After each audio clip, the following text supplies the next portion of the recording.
ஜனநாயகத்தின் பெயரால் ஜனநாயக படுகொலையை நிகழ்த்துவதுதான் பாஜகவின் நவீன பாசிசம் என்று விசிக தலைவர் தொல் திருமாவளவன் தெரிவித்துள்ளார்.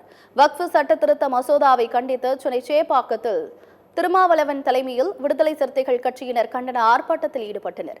ஆர்ப்பாட்டத்தில் பேசிய திருமாவளவன், சட்டத்தை பயன்படுத்தியே அரசமைப்பு சட்டத்தை அழிப்பதுதான் பாஜகவின் நவீன பாசிசம் என்று கூறினார். இஸ்லாமியர்கள் மீதான வெறுப்புணர்வு காரணமாகவே வக்ஃப் வாரிய சட்ட திருத்தம் நிறைவேற்றப்பட்டதாக கூறிய திருமாவளவன், இந்துக்களின் வாக்கு மட்டுமே போதும் என்று பாஜகவினர் நினைக்கிறார்கள் என்றும் தெரிவித்தார். ஜனநாயகத்தை கொல்லுவதற்கு ஜனநாயகத்தையே பயன்படுத்துகிறார்கள். நாடாளுமன்ற கூட்டுக்குழுவும் அமைக்கப்படுகிறது. எதிர்க்கட்சிகள் உறுப்பினர்களாக நியமிக்கப்படுகிறார்கள். எதிர்க்கட்சிகளை சார்ந்த உறுப்பினர்கள் அந்த குழுவின் உறுப்பினர்களாக நியமிக்கப்படுகிறார்கள். அவர்கள் எதிர்ப்பும் தெரிவிக்கிறார்கள்.